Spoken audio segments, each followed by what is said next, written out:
Break के बाद हमें ज्वाइन किया है उमर आफ्ताब साहब ने भी, जो कि CEO पिंक रिबन है। और पिंक रिबन आप लोग जानते हैं तकरीबन 22 साल से ब्रेस्ट कैंसर के अवेयरनेस के हवाले से काम करिए। सर हम आपको शो में खुश आमदीद कहते हैं। और क्योंकि ब्रेक पर जाने से पहले हम बात कर रहे थे कुछ मिथ्स के हवाले, तो एक बहुत बड़ी मिथ ये भी है कि ये जो वैक्सीन है ना, इससे कुछ नहीं बनता। हमने ये मिथ्स देखी हैं कि ये पोलियो के कतरे भी हों। दुनिया जहान में सब लोगों ने, मैं कहती हूँ इथोपिया जहाँ पे भूख से लोग अभी भी फाइट कर रहे हैं, वहाँ पे भी पोलियो का इशू नहीं है। लेकिन पूरे अगर आप वो चार्ट पे देखें ना, 2 जगहों पे रेड स्पॉट्स आपको मिलेंगे, तो वो अफगानिस्तान और पाकिस्तान में मिलेंगे, क्योंकि हम आज भी पोलियो से फाइट करें। क्यों? क्योंकि लोगों को पोलियो के कतरों के हवाले से मिथ्स है कि नहीं जी ये तो जी हमारी नस्ल कुशी के लिए है। इतने हम लोगों को जानते हैं, हम इतनी बार पोलियो कतरे पी चुके हैं, माशाल्लाह से हमारे बच्चे भी है, अब्बा ने सब ने पिए पोलियो कतरे, अल्लाह का शुक्र है सब चीज़ें काम ठीक ठाक चल रहा है। तो अगर आपको ये लग रहा है कि आपकी मतलब हम लोग डायनासोर हैं जो हमारी नस्ल ख़त्म करने की कोशिश की जा रही है, मुझे ये समझ में नहीं आता सर। और ऐसी बात, इतनी मुझे दुख की बात लग रही है कि हम अपनी बच्चियों को जहाँ पर फ्यूचर सिक्योर करने के हवाले से बात कर रहे हैं, क्योंकि सर्वाइकल कैंसर जिसके हवाले से बात होना है, इट्स वेरी इंपॉर्टेंट अगेन, क्योंकि बात नहीं की जाती और बात ना करने से लोगों को लगता है कि शायद हम अपनी आँख बंद कर लेंगे और वो जो सैलाब आ रहा है, जो तूफान आ रहा है, वो तो आना ही आना है। तो सर ये ऐसी आपको भी बड़ी मिथ्स का सामना होगा, क्योंकि आप हेड भी कर रहे हैं और अभी बच्चियों को वैक्सीन बड़े पैमाने पे लगाई भी गई हैं। देखिए जी, ये जो HPV की वैक्सीन है सर्वाइकल कैंसर की, ये दुनिया के जितने तरक्की याफ्ता ममालिक हैं वहाँ पे ये इंट्रोड्यूस हो चुकी है। अब पाकिस्तान तो 150वां मुल्क है और ये पाकिस्तान में वैक्सीन थोड़ी सी लेट आई है। उसकी वजह भी ये सऊदीया में लगी, कतर में लगी, ईरान वगैरह सारे में चल रही है, बांग्लादेश में लग गई, नेपाल में लग गई। सर हम क्यों इतने लेट आई है, लेकिन इसके लेट आने के बावजूद भी इतनी मुश्किलात का सामना करना पड़ा है। और बदकिस्मती से जिसका अफसोस है कि पढ़े लिखे लोग या सोशल मीडिया के लोग जिनसे हमें तवक्को थी कि उसको सपोर्ट करेंगे, उन्होंने इसके लिए मिथ्स पैदा किए हैं। ये ट्रस्टेड वैक्सीन है, ये बहुत सेफ वैक्सीन है, नेशनल प्रोग्राम में तो वैक्सीन आती जाता है। ये समझें कि पाकिस्तान की तारीख है, एक लैंडमार्क इवेंट है कि पहली दफ़ा एक वैक्सीन ऐसी आई जो फीमेल डिजीज़ को एड्रेस कर रही है।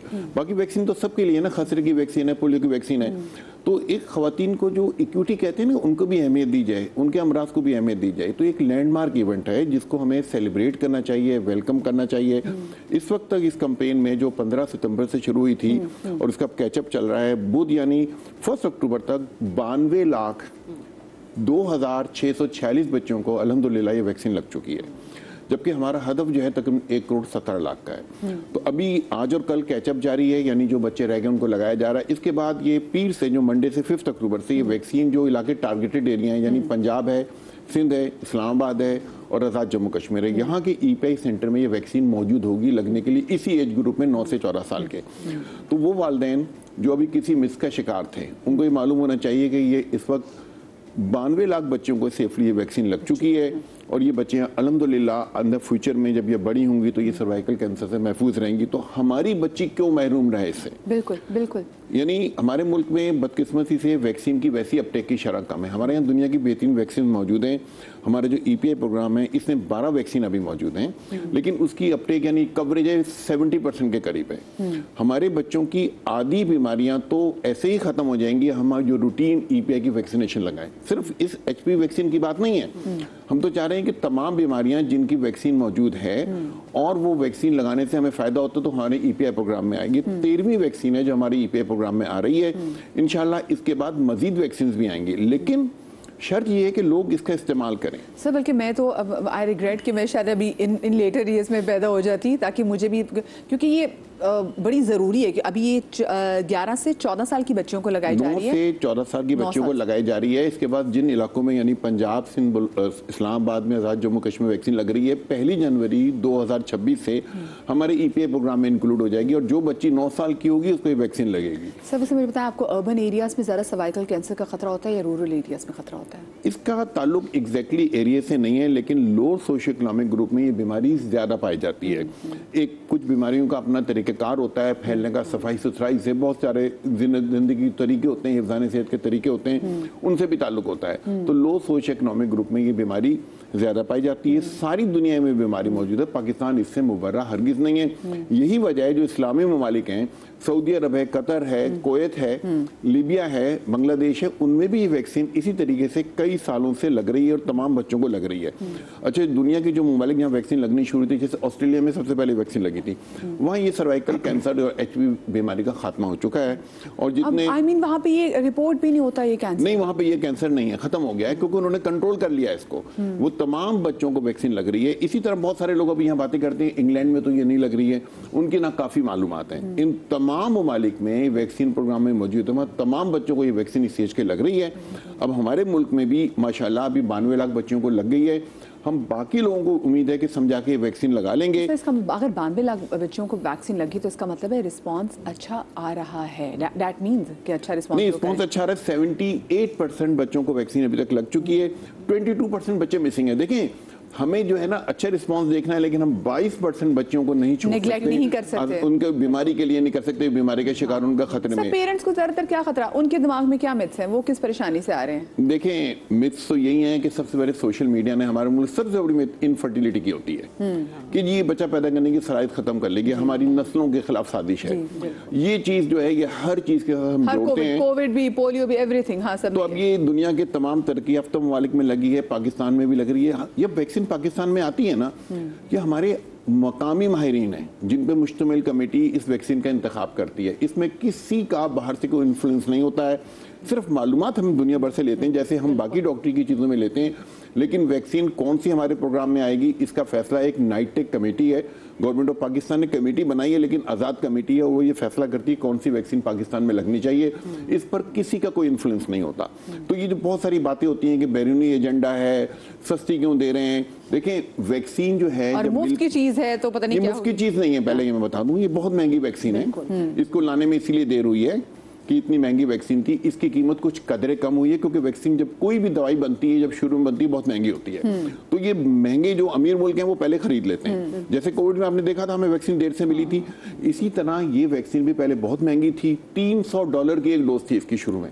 हम तस्वुर भी नहीं कर सकते हम अपने मुल्क में इतने लाखों लोगों को लगाएं, लेकिन अब इस वैक्सीन की कीमत कदरे कम हो गई है, इतनी कम हो गई हम अफोर्ड कर सकते हैं। शुरू में कुछ हमारी जो गावी और जो इंटरनेशनल जो एजेंसियां हमारे साथ ताउन करती हैं, माली मुआवनत देती हैं, लेकिन हर साल इसकी कीमत 20% हमें देनी पड़ती है। तो 4 साल 5 साल के बाद 100% कीमत हमें ही देनी है। अभी भी हम भारी रकम दे रहे हैं, तो हरगिज ये वैक्सीन फ्री में नहीं है। हुकूमत पाकिस्तान की खती रकम इस पर खर्च हो रही है। सर, आपको सिर्फ एक बारी वैक्सीन की जरूरत है, उसके बाद एक सिंगल डोज वैक्सीन है। सर्वाइकल कैंसर के जो इलाज अभी हमने डिस्कस किया है कि कैंसर का इलाज कितना महंगा है, कितना तकलीफ दे है। और दूसरी बात है कि आउटकम, और बहुत सारे कैंसर है जिनका अगर जल्दी डायग्नोज हो जाए तो आउटकम अच्छा होता है, लेकिन सर्वाइकल कैंसर आमतौर पर डायग्नोज ही लेट होता है।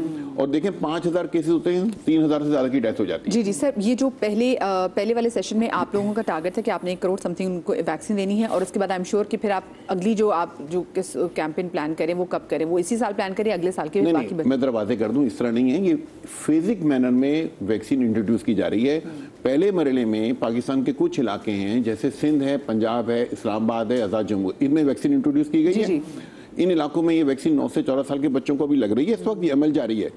1 जनवरी से वैक्सीन हमारे EPI प्रोग्राम में इन इलाकों को आ जाएगी। अगले साल इस वैक्सीन की ऐसी मुहिम KP में चलेगी, खैबर पख्तूनख्वा में और बलूचिस्तान में चलेगी। उन इलाकों में भी उससे अगले साल वैक्सीन उनके प्रोग्राम में आ जाएगी। तो तमाम पाकिस्तान में वैक्सीन एक मरहले में 9 से 14 साल के बच्चों को लगेगी। इसके बाद ये आखिरी अपॉर्चुनिटी है, फिर मजीद 9 से 14 साल के बच्चों को लगाने की कोई मुहिम नहीं चलेगी। सिर्फ 9 साल का जो बच्चा होगा सिर्फ उसको वैक्सीन लगेगी। अगर कुछ माँ बाप इस गलत फहमी का शिकार है कि हम जब चाहें वैक्सीन लगा लेंगे, तो ऐसा नहीं होगा। ये इंतहाई महंगी वैक्सीन है, अगर आप इन चंद दिनों में, आगे वाले दिनों में नहीं लगाएंगे तो आपको खरीद कर लगानी पड़ेगी, जो इंतहाई महंगी है। ये बड़ा ज़रूरी है भाई कि, और हुकूमत पाकिस्तान ने आपके लिए ये, आपको कहीं जाना भी नहीं पड़ना, स्कूल में बच्चों को वैक्सीन लगवाई जा रही है। हमारे तो जो मिनिस्टर साहब हैं उन्होंने अपनी इकलौती बेटी को साथ बिठा के, मुर्तज़ा वहाब साहब, उनको भी देख रही थी, उन्होंने अपनी बच्ची को वैक्सीन लगा कर उन्होंने कहा कि मैंने अपनी बच्ची को बचा ली। सबसे पहली वैक्सीन ट्रस्ट करने के लिए पाकिस्तान में मेरी अपनी बेटी को लगी है। सबसे पहली वैक्सीन 15 सितंबर की सुबह को 9:30 बजे पाकिस्तान में जब वैक्सीन लगने का इफ्तिताह हुआ है, पहली वैक्सीन, पहला टीका मेरी बच्ची को लगा है। इससे अंदाजा लगा लें इस वैक्सीन के ऊपर मेरा कितना ट्रस्ट है, क्या सेफ्टी प्रोफाइल है और कितना एतमाद। बिल्कुल, हाँ। तो सब वो एक कहते हैं 10 सेकंड की सिर्फ एक पेन है कि वो है बच्ची। उसके बाद स्कूल से हम उसको लेकर आए थे, स्कूल गई है, उसने अपनी क्लासेस अटेंड की हैं, तमाम तालीम उस दिन जारी रखी है, किसी किस्म का साइड इफेक्ट नहीं हुआ। कुछ बच्चों को यहाँ पर दर्द होता है थोड़ा बहुत, वो भी 24 घंटे में ठीक हो जाता है। कुछ वैक्सीन के साथ थोड़ी सी से हो सकता है, रिएक्शन होते हैं, ऐसी बात नहीं है हर दवाई का रिएक्शन होता है, लेकिन ये वैक्सीन दुनिया की महफूज तरीन वैक्सीन में से वही बात है कि जिसको आगाही है वो तो कह रहे हैं कि मेरे घर वाले मुस्तफीद हो, जैसे डॉक्टर साहब ने अपनी बेटी को भी लगवाई और ऐसा हम देख रहे हैं। तो इट्स प्लीज़ प्लीज़ प्लीज़ ये मौका आपको बार बार नहीं मिलना। ये वैक्सीन अगर अवेलेबल है तो ज़रूर इस कहते हैं अपॉर्चुनिटी को अवेल करें। सर 22 साल से वैसे मुझे आप ये बताइएगा, हम पिंक टूबर कहने लग गए अक्टूबर को भी, और पिंक रिबन इतना एक्सेसिव लीज पे जाके जो है इसकी अवेयरनेस के वाले से काम कर रहे हैं, उस अवेयरनेस का आपको लगता है कि कोई फ़ायदा हुआ है कि आपने देखा हो कि हाँ जी केसेस कम हो गए, या आपको लगा कि नहीं बड़े चैलेंजेस का सामना आपको रहा है? देखिए वो जैसे कि बात हो रही है, हम एज अ सोसाइटी हर नई चीज़ ना से शुरू करते हैं। आप ये देखेंगे जो भी हमारे यहाँ पिछले 70 साल में जो भी चीज़ नई आई है ना, जो हमने ना से शुरू की है, और समहाउ अनफॉर्चुनेटली हम ग्रेटर कॉन्स्पिरेसी थ्योरीज जो हैं उनको ज़्यादा शायद वो देते हैं। और फिर एक चीज़ और ये है कि जो नेगेटिव प्रोपेगेंडा है वो थोड़ा भी बहुत ज़्यादा असर करता है एज कम्पेयर टू पॉजिटिव। बात ज़्यादा भी करें तो वो कम असर करती है। अब जब हमने कैंपेन शुरू की तो बिल्कुल वो पहले 5 साल तो किसी लेवल पे भी मतलब ब्रेस्ट का वर्ड यूज़ करना ही जो है वो पॉसिबल नहीं था, चाहे वो टीवी चैनल थे, चाहे वो मतलब आउटरीच में था। बट ये कि अल्हम्दुलिल्लाह we have come a long way, मतलब गवर्नमेंट भी हमें मुख्तलिफ लेवल पे सपोर्ट कर रही है, अभी फर्स्ट लेडी भी इस वक्त सपोर्ट कर रही हैं। लेकिन एक जो इम्पॉर्टेंट चीज़ ये है कि हम एज ए नेशन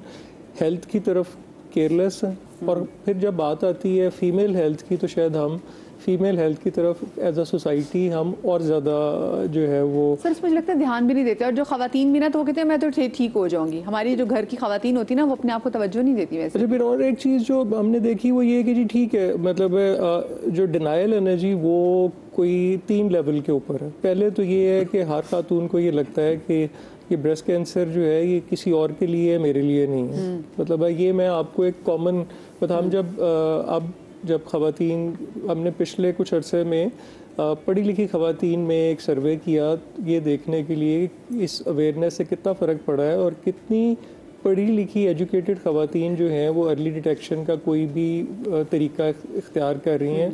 तो you will be surprise to know कि वो अभी भी कोई 3 से 5% से ज़्यादा नहीं है। यानी अब और वही वाली बात कि अभी भी मिथ्स कि नहीं वो मतलब वो मैमोग्राम कराएंगे तो ब्रेस्ट कैंसर हो जाएगा, अब बायोप्सी नहीं करानी चाहिए क्योंकि वो बायोप्सी की नीडल लगेगी तो कैंसर फैल जाएगा। सो वो मतलब ये कि स्टिल बहरहाल मतलब ये कि yes there is a change. On the other hand positive side ये है कि जो यंगर एज ग्रुप है they are coming with early symptoms. So ये एक पॉजिटिव चीज़ है कि कम से कम जो यंग ख़वातीन हैं वो अर्ली सिम्टम्स के साथ आ रही हैं। बट देखिए ये जितना बड़ा इशू है पाकिस्तान के लिए, मतलब यानी हर 9 में से खातून पाकिस्तान में ब्रेस्ट कैंसर के रिस्क पे है, जिसका मतलब ये है कि तकरीबन 1 करोड़ से ज़्यादा ख़वातीन पाकिस्तान में ब्रेस्ट कैंसर के रिस्क पे हैं। और अगर दूसरी तरफ हम देखेंगे 24 करोड़ की आबादी में से अगर मर्दमशुमारी से जो 24 करोड़ की आबादी में से 1 करोड़ तो आप यहीं पे वो देखें। Oh my God. अच्छा, फिर दूसरी तरफ ये huge number, it's a huge number. दूसरी तरफ ये है कि जितने भी कैंसर पेशेंट पाकिस्तान में डायग्नोज होते हैं उसमें 50% इज़ जस्ट ब्रेस्ट कैंसर, यानी कि इतनी अलार्मिंग सिचुएशन है। और फिर इसके अलावा और एक अलार्मिंग सिचुएशन ये है कि इंटरनेशनली जो ब्रेस्ट कैंसर की जो एवरेज एज है दैट इज़ 55 ईयर्स। पाकिस्तान में अनफॉर्चुनेटली ब्रेस्ट कैंसर की जो एवरेज एज है वो 35 ईयर्स है। सर और जो सर्जन साहब हमें बता रही थी कि जो आपके पास जो सबसे यंग जो ब्रेस्ट कैंसर का जो पेशेंट है उनकी मैम क्या उनकी एज है? बच्ची है वो छोटी 15 साल की जो डायग्नोज हुई, क्योंकि उसको ब्रैका म्यूटेशन है, BRCA म्यूटेशन। हमारे यहाँ अवेयरनेस नहीं थी पहले बहुत ज़्यादा, इसलिए कि फैसिलिटीज़ अवेलेबल नहीं थी जेनेटिक काउंसलर की। अब जेनेटिक काउंसलर्स मौजूद हैं पाकिस्तान के बहुत सारे कैंसर हॉस्पिटल्स में, और जेनेटिक टेस्टिंग की फैसिलिटीज़ भी मौजूद है टू सम एक्सटेंट, जो कि ये टेस्ट कर सकते हैं उन लोगों में जिसमें रिस्क है कि प्रॉब्ली जेनेटिकली ड्रिवन कैंसर हो सकता है। और अगर वो टेस्ट करवाया जाए, पकड़ा जाए तो फ़ायदा होता है मरीज़ों को कि आप उसका भी सही इलाज कर सकते हैं उस वक्त, और कैंसर्स डेवलप ना हो, जैसे दूसरे ब्रेस्ट में, ओवरी में, यूट्रस में, उसके भी आप उनको उस वक्त प्रोफाइलेक्सिस बता सकते हैं। मैंने सुना है डॉक्टर साहब, मुझे बताएं कि बात ये कितनी सही है कि अगर आपको ब्रेस्ट कैंसर हो तो कभी ना कभी जैसे कैंसर ट्रैवल करके ये ओवरीज में भी कैंसर आ जाता है, तो आपकी ओवरीज की भी इंस्पेक्शन होती है। इज इट ट्रू, ऐसा है? एसोसिएटेड कंकरेंट हो सकता है, या अगर जेनेटिक म्यूटेशन हो तो ओवरी का अपना कैंसर बन सकता है। ये एक मिथ है लोगों का कि ब्रेस्ट है तो ओवरी हो जाएगा, या ब्रेस्ट ट्रैवल करके ओवरी में चला जाएगा, या यूट्रस में। ऐसा है नहीं, वो वहाँ स्प्रेड नहीं हो सकता, या यूट्रस ब्रेस्ट में नहीं उस तरह से आमतौर पे आ सकता। लेकिन अगर कोई जेनेटिक म्यूटेशन कैरी कर रहा है वो पेशेंट, तो उनको कैंसर्स बन सकते हैं। कॉन्करेंट यानी उस वक्त भी हो सकता है और बाद में भी लाइफ टाइम बन सकता है। अच्छा, मैं आपको एक चीज़ बताऊं कि जब ये अवेयरनेस की हम ये बात कर रहे होते हैं ना कैंसर्स के मुतालिक, तो पेशेंट की जब काउंसलिंग कर रहे होते हैं जेनेटिकली, हम लोग यानी जब पहली दफ़ा कैंसर डायग्नोज होता है उसको बताते हैं कि क्यों जेनेटिक टेस्टिंग इम्पॉर्टेंट है। उसकी भी अब एक्सेप्टेंस बढ़ गई। पहले बहुत रिलक्टेंट थे लोग करवाने के लिए, क्योंकि ये इसको भी टैबू समझते हैं जेनेटिक टेस्ट करवाने को भी। लेकिन आहिस्ता आहिस्ता अच्छा, ये महंगा है जेनेटिक टेस्ट? महंगा है, इंस्टीट्यूट्स ऑफर भी कर रहे हैं। मैं हमेशा एक बात करती हूँ, अगर आप थोड़े पैसे जोड़े ना, तो आप उस टेस्ट को बेशक इनिशियल डायग्नोसिस पे ना करवा सकते। क्या प्राइस होगी वैसे अगर हम जेनेटिक टेस्ट? जैसे हम AKU की बात करें, हमारे पास जो टेस्टिंग फैसिलिटीज़ हैं उसमें वेलफेयर सपोर्ट अवेलेबल है और तकरीबन 1.25 लाख से 1.5 लाख रुपए लगते हैं। आप इनिशियल डायग्नोसिस पे ना करवाइए, एक बहुत एक्सटेंडेड पैनल टेस्टिंग है, 30 जीन्स टेस्ट हो रहे हैं। आप ऐसा कर लीजिए कि हर महीने कुछ पैसे जोड़िए, 1 साल बाद करवा लीजिए, 2 साल बाद करवा लीजिए, लेकिन करवा जरूर लीजिए। हमारा ये कॉन्सेप्ट ही नहीं है कि हेल्थ के लिए भी सेविंग करनी चाहिए, ये सेविंग को हेल्थ के लिए इस्तेमाल करना चाहिए। वो जो हमने अपना रिटायरमेंट, डॉक्टर साहब क्या बातें करी, जो हम रिटायरमेंट हमारा प्लान होता है हमारी हेल्थ के लिए तो काम आता है कि हमें ये हो गया, हमें वो हो गया, फलाना हो गया, वो और किस चीज़ के लिए होता है? इससे पहले हो गए तो जी हाँ, वो तो फिर एक और चीज़ मैं हाइड करूँ कि आगा खान इस दफ़ा 19 अक्टूबर को डिपार्टमेंट ऑफ सर्जरी ने एक अवेयरनेस सेशन का इनेकाद किया जो जनरल पब्लिक के लिए है, और ये बेसिकली अर्ली डिटेक्शन से लेकर complete cancer journey with the survivorship plan, यानी जब आप सर्वाइवर बन जाते हैं उस पर डिस्कशंस होंगी। मल्टीपल लोग हैं इसमें, पैनलिस्ट हैं जिसमें डॉक्टर्स हैं, ऑन्कोलॉजिस्ट हैं, यास्मीन उसमें शामिल हैं, रेडिएशन ऑन्कोलॉजिस्ट हैं, जेनेटिक काउंसलर है, साइकोलॉजिस्ट है, पैथोलॉजिस्ट है, रेडियोलॉजिस्ट है, और हमारे जो कि बहबूद सपोर्ट प्रोग्राम है उनके कोऑर्डिनेटर और सर्वाइवर्स भी हैं। तो we really want to talk about it, बात करें इस बारे में, और जनरल पब्लिक के लिए जिसमें ख़वातीन, मर्द, बच्चे सब आ सकते हैं।